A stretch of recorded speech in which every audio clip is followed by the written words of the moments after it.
Friends, हर आदमी आज की डेट पे एक अच्छा म्यूचुअल फंड की तलाश में रहता है।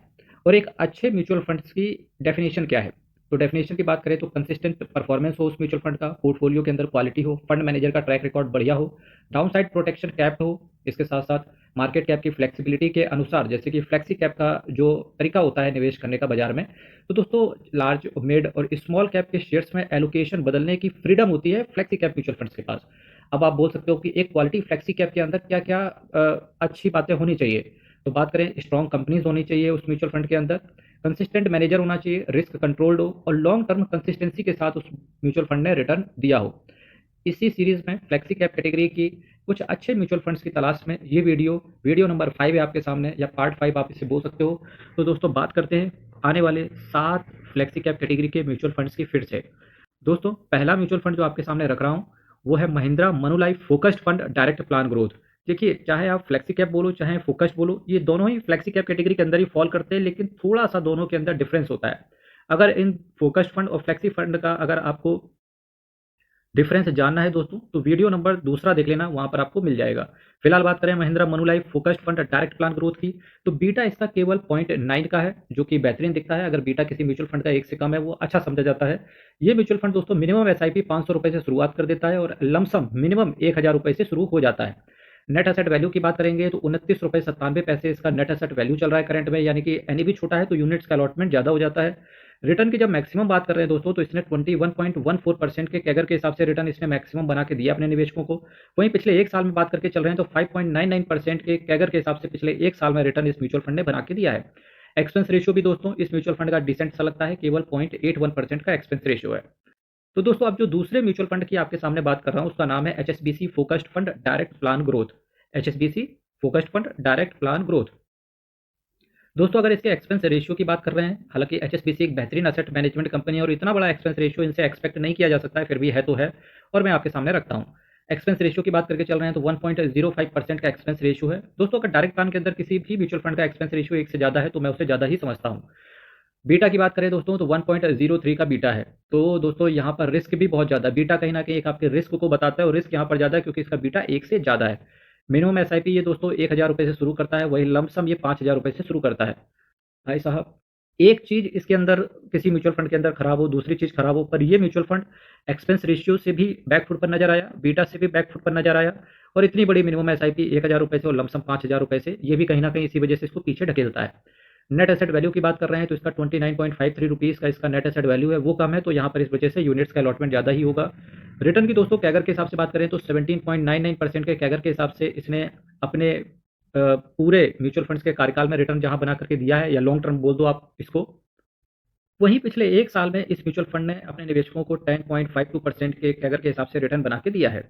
तो मैक्सिमम तो ठीक दिखता है, 18% के आसपास का रिटर्न है, पर पिछले एक साल में 10.52% का कैगर है और ये भी रिटर्न डिसेंट सा दिखता है। पर अगर मैं एक्सपेंस रेशियो और बीटा की बात करें तो कहीं ना कहीं ये थोड़ा सा बैकफुट पर नजर आ रहा है। DSP focused fund direct plan growth, अगला म्यूचुअल फंड आपके सामने रख रहा हूँ, DSP focused fund direct plan growth. Net asset value की बात करें तो दोस्तों 63.55 रुपीज़ का इसका एनएवी है। रिटर्न मैक्सिमम अगर बात करके चलें तो 13.48% के कैगर के हिसाब से इस म्यूचुअल फंड ने बना के दिया है। वहीं पिछले एक साल में 6.54% के कैगर के हिसाब से इस म्यूचुअल फंड ने रिटर्न अपने निवेशकों को बना के दिया है। दोस्तों अगर बीटा की बात करें तो 0.95 का बीटा है, 1 से कम है तो ठीक है। मिनिमम एसआईपी और लमसम ये म्यूचुअल फंड 500 रुपये और 1000 रुपये रेस्पेक्टिवली शुरू कर देता है, यानी कि मिनिमम एसआईपी अगर आप करना चाह रहे हो तो ये म्यूचुअल फंड 500 रुपये से एक्सेप्ट करता है और लमसम मिनिमम 1000 रुपये से शुरू करता है। एक्सपेंस रेशियो की बात कर रहे हैं तो 1.09% का एक्सपेंस रेशियो है। क्योंकि एक्सपेंस रेशियो 1 से ज़्यादा है तो ये म्यूचुअल फंड इस वजह से इसको यहाँ से एक पॉइंट काट लिया जा सकता है, बिकॉज ऑफ एक्सपेंस रेशियो, क्योंकि ये हायर साइड पे है। दोस्तों अभी तक अगर आपने चैनल को सब्सक्राइब नहीं किया तो दोस्तों चैनल को जरूर सब्सक्राइब कीजिएगा। Tata retirement savings fund progressive plan, Tata retirement saving fund progressive plan. दोस्तों वैसे तो ये रिटायरमेंट से आपको दिख सकता है कि अरे अरे रिटायरमेंट के लिए है, पर ऐसा नहीं है, ये एक फ्लेक्सी कैप कैटेगरी का ही म्यूचुअल फंड है। नाम इन्होंने रिटायरमेंट सेविंग्स फंड, और इसका जो प्लान है प्रोग्रेसिव प्लान है। नेट एसेट वैल्यू की बात कर रहे हैं यहाँ पर तो 85.69 रुपीज़ का इसका एनएवी है। वहीं एक्सपेंस रेशियो एक डिसेंट सा है, 0.82% का, बीटा जस्ट 1 का है, ना 1 से कम ना 1 से ज़्यादा, जस्ट 1 है। यानी कि जो इस म्यूचुअल फंड ने रिटर्न बना के दिया है अपने निवेशकों को वो जस्ट मार्केट के अकॉर्डिंग ही बना के दिया है। मिनिमम एसआईपी ये म्यूचुअल फंड 500 रुपये से शुरू करता है और लमसम 5000 रुपये से शुरू करता है। रिटर्न की बात करें तो 15.35% के सीएजीआर के हिसाब से इस म्यूचुअल फंड ने रिटर्न अपने मैक्सिमम निवेशकों को बना के दिया है, मतलब मैक्सिमम रिटर्न बना के दिया है और अपने निवेशकों को बना के दिया है। पिछले एक साल में बात करें तो 9.58% के कैगर के हिसाब से इस फंड ने रिटर्न अपने निवेशकों को बना के दिया है। दोस्तों, अगला म्यूचुअल फंड है union retirement fund direct plan growth. ये सारे के सारे म्यूचुअल फंड दोस्तों डायरेक्ट प्लान ग्रोथ के हैं। Union retirement fund direct plan growth की बात करें तो नेट एसेट वैल्यू 17.65 रुपीज़ का है। वहीं इस म्यूचुअल फंड का एक्सपेंस रेशियो बहुत ज़्यादा हायर साइड पे है, 1.39% का एक्सपेंस रेशियो है। बीटा की बात करेंगे जो कि ठीक ठाक दिखता है, 0.90 का है। रिटर्न की बात करेंगे तो 15.78% का रिटर्न इस म्यूचुअल फंड ने मैक्सिमम बना के दिया। और 10.11% के CAGR के हिसाब से पिछले एक साल में इस फंड ने रिटर्न अपने निवेशकों को बना के दिया। मिनिमम SIP हो चाहे लमसम हो, ये म्यूचुअल फंड 1,000 रुपये से ही शुरू करता है। JM focused direct plan growth की अगर बात करें तो नेट एसेट वैल्यू 24.59 रुपीज़ का है। एक्सपेंस रेशियो हायर साइड पे है, 1.25% का। एक्सपेंस रेशियो ऐसा क्यों मैं बोलता हूँ कि एक से ज़्यादा हो तो थोड़ा सा अवॉइड करने की जरूरत है, वो इस वजह से दोस्तों, एक्सपेंस रेशियो एक खर्चा है जो कि आपके जो भी आप SIP का या लमसम का पेमेंट करते हो, ये उसी से डिडक्ट किया जाता है और साल में एक बार चार्ज किया जाता है एक्सपेंस रेशियो का। तो यहाँ पर इस वजह से बोलते हैं क्योंकि इतने से आपका रिटर्न कम हो गया ना, तो जितना कम एक्सपेंस रेशियो उतना अच्छा आपका रिटर्न। तो नेट एसेट वैल्यू 24.59 रुपीज़ का है। एक्सपेंस रेशियो हायर साइड पे है, 1.25% का। बीटा 1.04 का है। रिटर्न मैक्सिमम बात कर रहे हैं तो 14.41% के कैगर के हिसाब से बना के दिया है। वहीं पिछले एक साल में 9.12% के कैगर के हिसाब से इस म्यूचुअल फंड ने रिटर्न बना के दिया है।